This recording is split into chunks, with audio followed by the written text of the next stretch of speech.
All right, let's just jump right in. Have you ever felt that knot in your stomach when you think about money? Yeah, you're definitely not alone.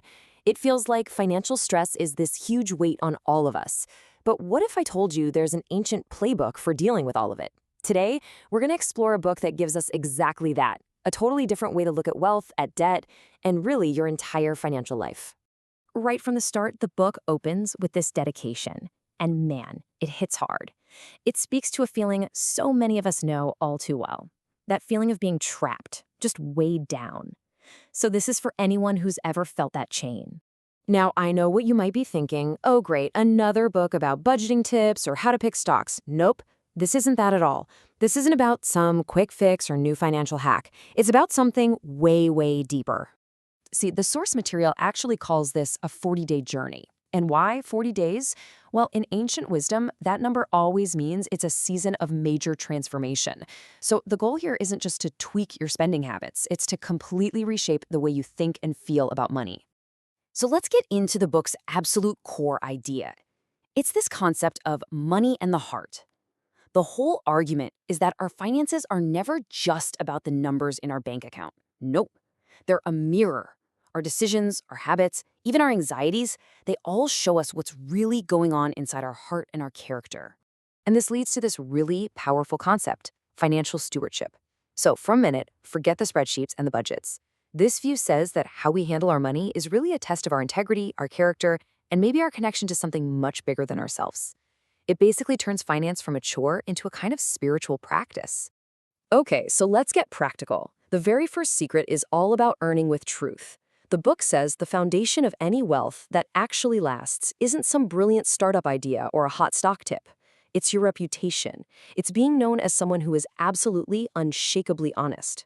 And this idea comes from way back. It's grounded right in ancient scripture. But what's really wild is where this command comes from. It's in a part of the Bible known as the Holiness Code.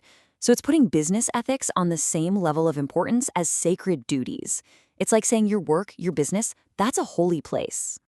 And to make this idea really stick, the book tells this incredible story. There's this merchant who's just staring intently at his scale. Why? Because he spotted a single grain of dust.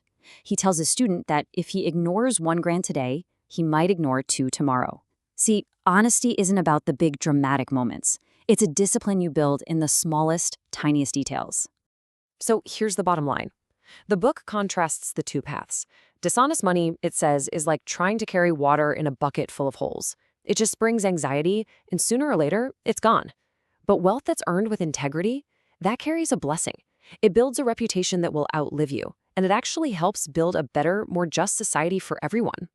Okay, so you're earning with integrity. Now what? How do you actually structure that wealth?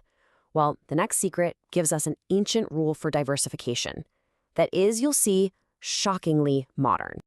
This nugget of wisdom comes from the Talmud. It's a simple but honestly profound strategy for managing risk and building a financial life that can withstand shocks. It's not about getting rich quick. It's about being resilient. It's about surviving whatever life throws at you. And the plan itself, it's so simple it's brilliant. You just divide your assets into 3 buckets. First, you've got land, which is all about stability. Second, there's business, which is your engine for growth. And third, you have cash, which gives you liquidity for emergencies or for opportunities. Each part plays a totally different but crucial role. So how does this apply to us today?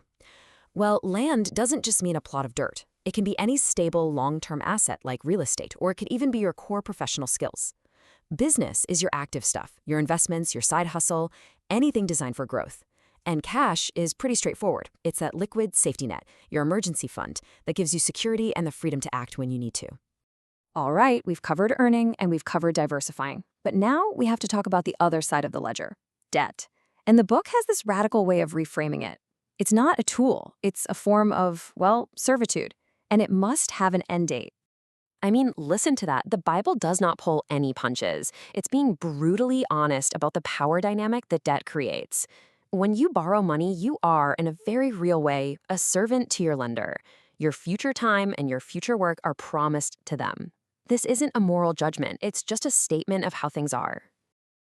And this forces you to ask a really tough question about your own life.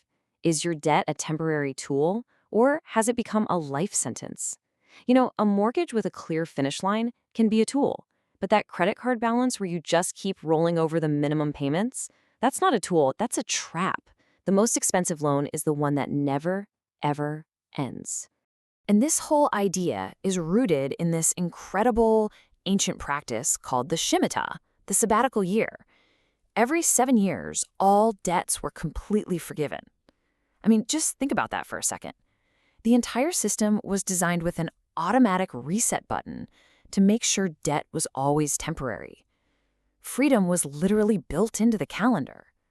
So when you put all these pieces together, earning with truth, building with a resilient structure, and always aiming for freedom, what do you actually get? You get a blueprint for wealth that lasts, a legacy that goes way beyond just your bank account. So let's boil it all down to 3 essential keys. First, your reputation is way more important than your profit. It's the only asset that truly lasts. Second, your stable foundation matters more than chasing a volatile fortune because resilience is everything. And finally, number 3, your freedom is more valuable than your short-term desires. Make sure any debt you take on has a clear exit plan. And I want to leave you with this final thought from the book because it really just ties it all together. It's a powerful reminder that in the end, we're just stewards. We're not really owners. When you start to see everything as being on loan to you from a higher power, it completely changes your perspective. It shifts you from greed to gratitude. And that gratitude, well, that's the ultimate antidote to all the anxiety and stress that money can bring. That's the real wealth.